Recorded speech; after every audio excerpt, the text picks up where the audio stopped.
Rakesh sir, चर्चा वैसे तो पश्चिम बंगाल रहेगा। अमित शाह का वो स्टेटमेंट था, टीएमसी के किसी सांसद ने सदन में पूछा कि अरे योगी पर नहीं बोल रहे हैं, योगी पर नहीं बोल रहे हैं, तो उन्होंने बोला रिपीट रिपीट, वही रिपीट होंगे।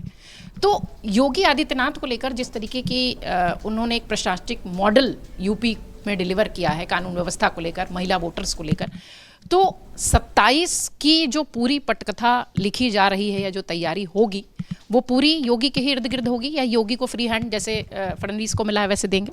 योगी के अलावा विकल्प क्या है भारतीय जनता पार्टी के पास? पहले भी भारतीय जनता पार्टी प्रयोग कर चुकी है, राम प्रकाश गुप्ता जी का, राजनाथ जी का, लेकिन प्रयोग तो सफल नहीं हुए। तो आज योगी जी को यदि फ्री हैंड नहीं किया जाएगा तो क्या भारतीय जनता पार्टी 2027 का विधानसभा चुनाव हारना स्वीकार कर पाएगी? क्योंकि 2027 का विधानसभा चुनाव यदि उत्तर प्रदेश भारतीय जनता पार्टी है तो उसको दो नुकसान होंगे। पहला कि नरेंद्र मोदी, देश के प्रधानमंत्री नरेंद्र मोदी पे डंट लगेगा उत्तर प्रदेश हारने का, और दूसरा जो 2027 में राष्ट्रपति का चुनाव होना है उसमें जिस तरीके से संख्या बल लोकसभा में कम है, उस संख्या बल को यदि अपग्रेड कोई कर सकता है तो उत्तर प्रदेश का विधानसभा चुनाव कर सकता है। इसलिए भारतीय जनता पार्टी के पास योगी जी के अलावा कोई विकल्प नहीं है। अब जब चुनाव की यदि हम बात करते हैं तो हमें 3 दल वहाँ पे चुनावी तैयारी बेहतर तरीके से करते हुए दिख रहे हैं। भारतीय जनता पार्टी SIR के मुद्दे पे भारतीय जनता पार्टी ने अपने करीब 1.5 लाख BLA लगाए हैं। समाजवादी पार्टी इसलिए निश्चिंत है क्योंकि उसने भी करीब 1,29,000 BLA लगाए हैं। बहुजन समाज पार्टी भी इसलिए अब दिखती लगी है क्योंकि उसने भी 1 लाख BLA लगाए हैं। लेकिन कांग्रेस ने 16,000 BLA लगाए।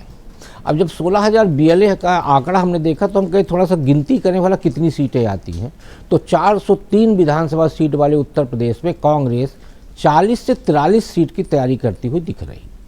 तो इससे ये अंदाज़ा लगता है कि कांग्रेस ये मान के चल रही है कि हमको समाजवादी पार्टी के साथ जाना है और अखिलेश यादव हमको 40 से 45 सीटों से बाहर देने वाले नहीं हैं, इसलिए कांग्रेस उतना ही फिगर लेके चल रही है।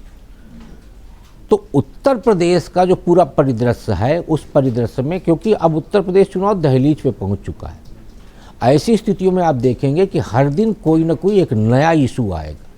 दूसरी जो महत्वपूर्ण बात है अखिलेश यादव के स्टेटमेंट की, तो अखिलेश यादव जी को इस बात का देर से ही हुआ लेकिन ये इल्म हो चुका है कि हमें चुनाव लड़ने के लिए भारतीय जनता पार्टी की पद्धति को अपनाना होगा, यानी 24 घंटे हमको मूवमेंट में लगे रहना पड़ेगा। डेटा शब्द भी उन्होंने कहा कि डेटा जैसे वो काम करते हैं वैसे हमें डेटा पे काम करना। जब आप मूवमेंट में रहेंगे यानी आप सक्रिय रहेंगे तो आपके पास डेटा आएगा, संपर्क आएगा, विश्वास बढ़ेगा, ये सारी चीज़ें होंगी। भारतीय जनता पार्टी के बारे में कहा जाता है कि एक चुनाव, जैसे आज चुनाव का रिजल्ट आया, जैसे नगर निगम चुनाव का रिजल्ट आ गया है महाराष्ट्र का, अब उसके बाद वो कल से फिर सक्रिय हो जाएंगे नए चुनाव को लेकर। तो वहाँ बैठने की कोई व्यवस्था नहीं है कि आप बैठिए, कार्यकर्ता सुस्त होकर बैठ जाए, अब तो हम चुनाव जीत गए हैं।